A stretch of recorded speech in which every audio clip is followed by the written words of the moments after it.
All right, coming to you live from Orlando, Florida. The Miami Dolphins win in dramatic fashion. Last play of the game, Ryan Tannehill. 2 Stills to Parker to Drake into the end zone. Dolphins win by 1 point. I still don't know how to take it all in necessarily because I'm stunned. Great game all around. I'm just going to start just jumping right in. And, New England continued their stride as controlling the game. They did a wonderful job at that. I will give them, credit where credit is due. I am, an honest and realistic fan. The Dolphins should have probably lost this game.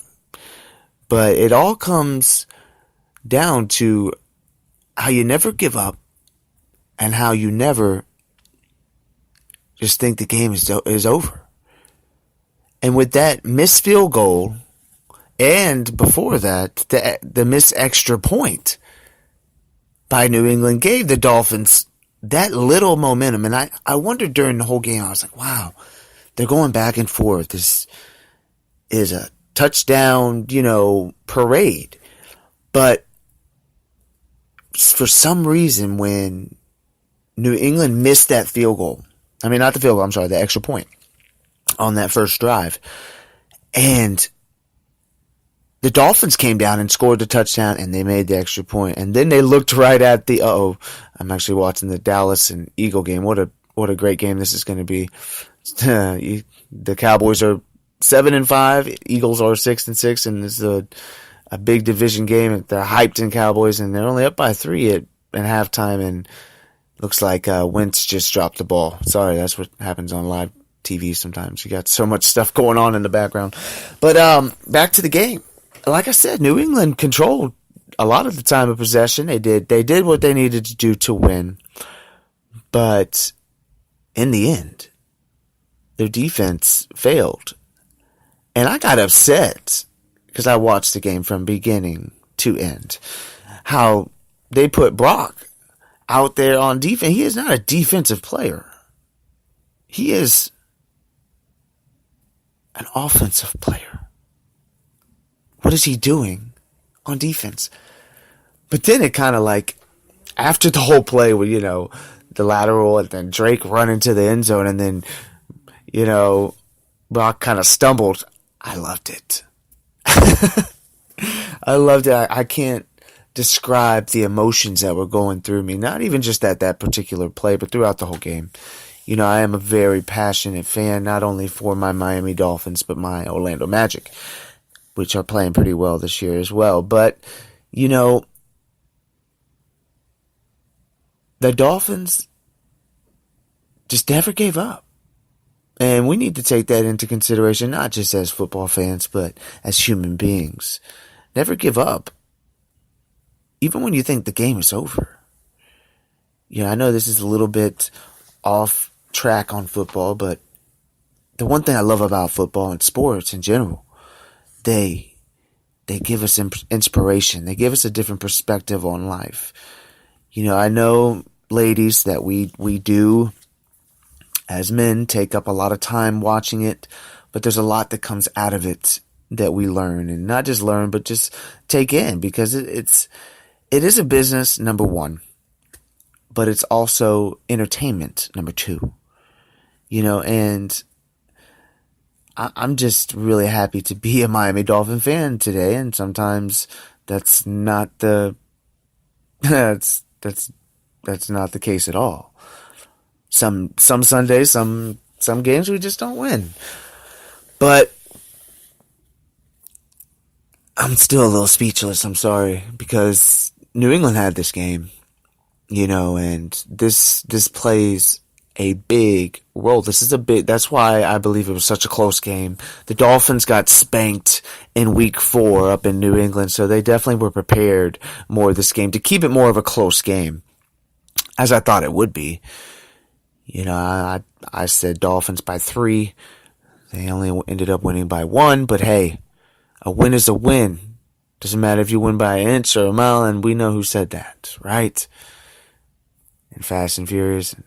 Anyways, Tom Brady, though, 27 for 43, 358 yards, 3 touchdowns, just not enough. Fantasy points, top 5, And I just thought they had it. And I'm just so happy that the Miami Dolphins still have a slight hope, a slight chance of making the playoffs. Now, will that happen? Who knows? Because we have also Ryan Tannehill, 14 for 19, 265 yards, 3 touchdown passes. Go Tannehill. Just right underneath Tom Brady. And especially with that last play, it definitely helped his numbers. And it's phenomenal getting back to the playoff picture on the AFC. There's just so much going on right now with, Tennessee Titans playing well, with Henry playing the way he played as running back on Thursday night against Jacksonville, which is a flat out burnt team, it looks like. But, they're going to play spoiler here in the next couple weeks, I believe, for some teams. But anyways, the Miami Dolphins have Minnesota Vikings, Jacksonville, and Buffalo left. All 3 winnable games. Now, Minnesota, I believe, will give us a run for our money. But Frank Gore, 12 and 92 yards also as well. I have to put that out there on live. Live stats, you can't beat that. Frank Gore, what a human being. To be able to play at his caliber, the way he's played with 2 blown out knees, coming from the University of Miami. And you guys would think that maybe some of this is right on paper and I'm just, going right off the paper. No, this is stuff that I remember from the game because I get so into it. I'm there on the sideline with my team each and every game. Win or lose, I stick it out.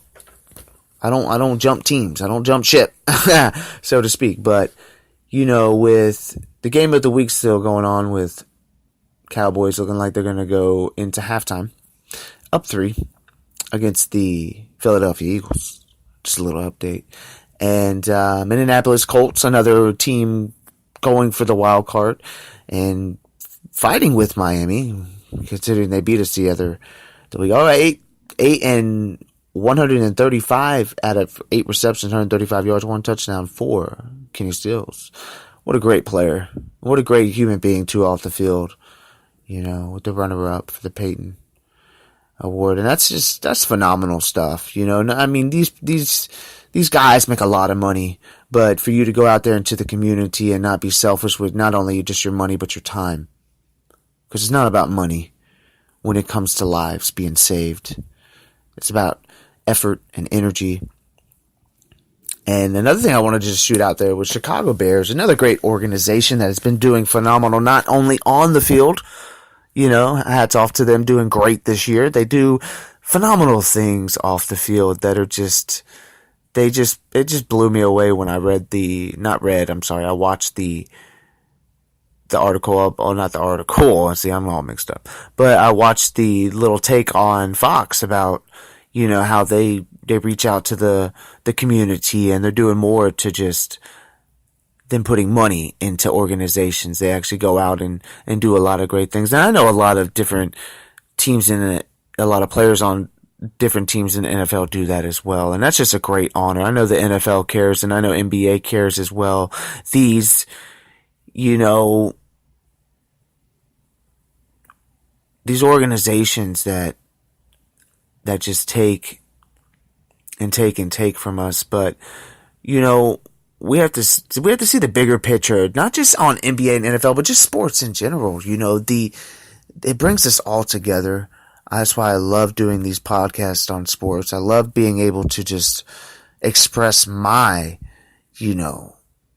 opinions and my strengths, and not only my strengths, but that's on a whole nother podcast on my music. And I also do music. I record music. I also love to just take me out of the picture a lot of the times and have faith take the spotlight and Jesus Christ, and, God, and without God, I just wouldn't be here today. So I have to put him in the podcast somewhere in the mix, You just have to give credit where credit is due.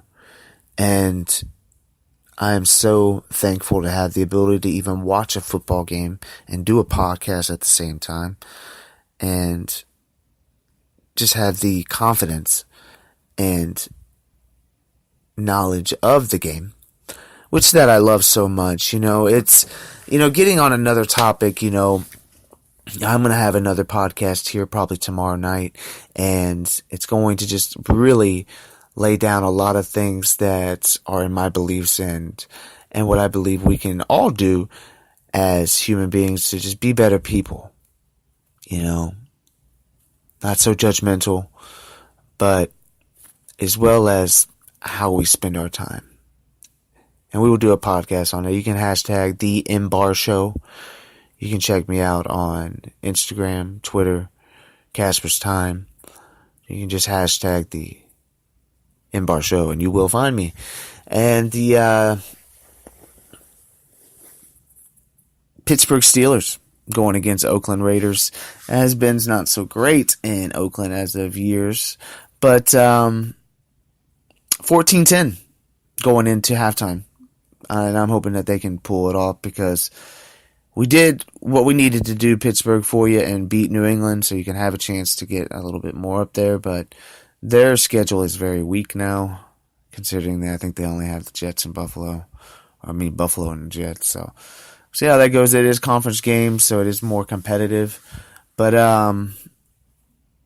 we'll just see what happens. I only have 3 more minutes left on this podcast, so I just want to thank you, the listener, and the Miami Dolphin fans for tuning in. Go Dolphins! Fins up! Make sure you go to work tomorrow putting your thumb right on your head. Your forehead, that is. And just jump around like a little kid. Because that was a phenomenal game. Miracle in Miami. 34. Upset. 33. New England. Victory over the Patriots was just pure joy, as one of the announcers said. At the end, it was just, I believe, Tannehill's running down the field, and he just falls down like a little kid right there. And see, this is what sports is. It brings us back to our heart that we can go out there and have a great time. And sometimes, it doesn't go the way we want it to, and sometimes it does. And today it did for us Dolphin fans, and we can definitely be excited about the future, not only just for this year, but this was a great win. And I'm very thankful to be able to podcast that for you. Well, this is Young Imbar and the Young Imbar for now. Will be 30 next year, so it won't be young anymore. But Imbar is checking out here, and I hope everyone has a great rest of their weekend, and Monday's right around the corner. Get your sleep.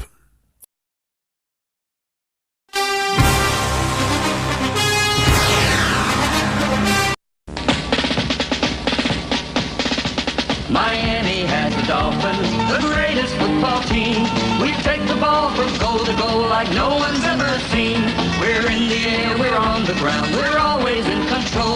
And when you say Miami, you're talking Super Bowl, 'cause we're the Miami Dolphins. Miami Dolphins. Miami Dolphins all the way. Yes, we're the Miami Dolphins. Miami Dolphins. Yeah. We're gonna go do. I wish we could go to the Super Bowl. Hell yeah.